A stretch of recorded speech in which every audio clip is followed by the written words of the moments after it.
MS યુનિવર્સિટીની technology ફેકલ્ટીમાં ત્રીજા અને ચોથા વર્ષની એટીકેટીની પરીક્ષાના પરિણામો 70 દિવસ પછી પણ જાહેર નહીં થયા હોવાથી રોષે ભરાયેલા વિદ્યાર્થીઓએ હેડ ઓફિસ ખાતે ભારે હોબાળો મચાવ્યો હતો। પરિણામ સમયસર જાહેર નહીં કરી શકનાર યુનિવર્સિટીની વિજિલન્સ અને સિક્યુરિટીએ વિદ્યાર્થીઓની માંગણીઓ વ્યાજબી હોવા છતાં તેમની સાથે ગેરવર્તન કર્યું હતું। અત્યાર સુધી તો યુનિવર્સિટી હેડ ઓફિસના પ્રવેશદ્વાર સુધી જઈને વિદ્યાર્થીઓ રજૂઆત કરી શકતા હતા, પણ પાર્કિંગના નિયમોના નામે તાનાશાહી ચલાવી રહેલી વિજિલન્સે વિદ્યાર્થીઓને કમ્પાઉન્ડના ગેટ પાસે રોકી દેતા વિદ્યાર્થીઓ રોષે ભરાયા હતા। વિદ્યાર્થીઓનો રોષે ભરાઈને ગેટની અંદર ઘૂસી ગયા હતા અને આ દરમિયાન વિજિલન્સના સભ્યોએ તેમને ફેંટ પકડી હતી અને ધક્કા પણ માર્યા હતા, જેના કારણે ભારે ઘર્ષણ થયું હતું। આમ છતાં વિદ્યાર્થીઓ હેડ ઓફિસના મુખ્ય દરવાજા સુધી પહોંચી ગયા હતા। યુનિવર્સિટીની હેડ ઓફિસ ખાતે અમે એના માટે આવેદન આપવા આવ્યા છીએ કે ફાઇનલ યરના વિદ્યાર્થીઓના રિઝલ્ટ અત્યારે આવેલા નથી અને ઉપરાંત એ વિદ્યાર્થીઓ છે એમના પ્લેસમેન્ટમાં કે વિદેશ નથી જઈ શકતા, તો આ યુનિવર્સિટીની 80 દિવસ થઈ ગયા હોવા છતાં રિઝલ્ટ ના આપવી એ ગંભીર ભૂલ છે। એના માટે અમે બધા અહીંયા આવેદન આપવા આવ્યા છીએ। યુનિવર્સિટીના વિજિલન્સનો વિભાગ અને સત્તાધીશો અમને એના વિદ્યાર્થીઓ નથી ગણી રહ્યા, અમને ગુનેગારો ગણે છે, જેના કારણે અમને આ યુનિવર્સિટીની હેડ ઓફિસમાં પ્રવેશ નથી દેતા। આ એક ખૂબ જ ખરાબ બાબત છે યુનિવર્સિટીના સત્તાધીશોની અને વિજિલન્સ વિભાગની। આમાં બે વિષય છે। એક તો વિદ્યાર્થી દ્વારા કહેવામાં આવ્યું છે કે 80 દિવસ થઈ ગયા છે અને હજુ રિઝલ્ટ નથી આવ્યા, એક વિષય છે। એ વિષયના અનુસંધાને તો ડીન સાહેબને અમે તાત્કાલિક બોલાવી લીધા છે। ડીન સાહેબ એમની સાથે વાતચીત કરી રહ્યા છે અને એમાં જે પણ કંઈ યોગ્ય ખુલાસો છે એ ડીન સાહેબ એમાં જણાવી શકશે।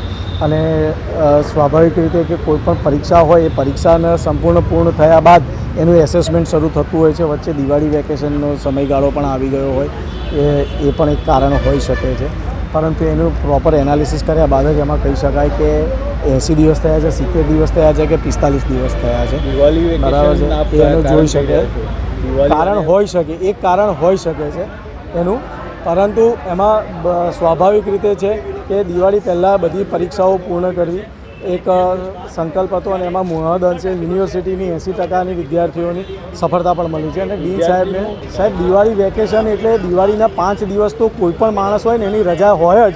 આ પ્રકારનું એના ભવિષ્ય માટે થઈને બીજાના જે કર્મચારી કામ કરતો હોય, આ કર્મચારી શું એ રજા ન લઈ શકે? આપ જણાવી શકો છો કે શું એ 5 દિવસ માટે કર્મચારી રજા ન લઈ શકે? એમ એ મેં આપને અગાઉ પણ કીધું કે શું રીઝન છે એની યોગ્ય તપાસ થઈ શકે છે। અને આમાં વસ્તુ એ છે કે તમે યુનિવર્સિટીની અગ્રિમતા જુઓ કે જ્યારે પણ આ વિદ્યાર્થીઓની કોઈ પણ એક વિદ્યાર્થી પણ એની માટે રજૂઆત કરતો હોય છે ત્યારે પણ એના પર એટલું જ કઠોર એક્શન લેવાતું હોય છે। આજે વિદ્યાર્થીઓ અહીંયા આવે છે, એમની રજૂઆત હતી, તાત્કાલિક ડીન ફેકલ્ટી ઓફ ટેકનોલોજીને તાત્કાલિક સ્થળ પર બોલાવવામાં આવ્યા છે અને અત્યારે તમારી પાછળ એ વિદ્યાર્થીઓ સાથે વાતચીત કરી રહ્યા છે અને વાતચીતના આધારે યોગ્ય સુખદ નિરાકરણ નીકળે એની માટે તત્પર છે।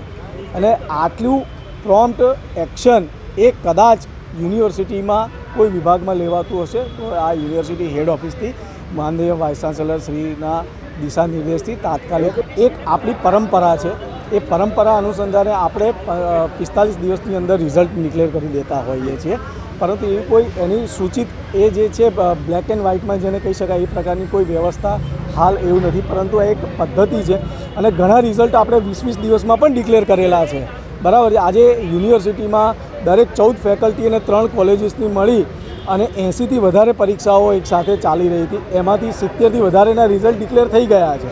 ક્યાંક ને ક્યાંક બાકી હોઈ શકે, વ્યવહારિક છે, વિદ્યાર્થીને એની ચિંતા હોઈ શકે અને યુનિવર્સિટી એના પર તાત્કાલિક રીતે અસરકારક પગલાં લેવા માટે યુનિવર્સિટી તત્પર છે।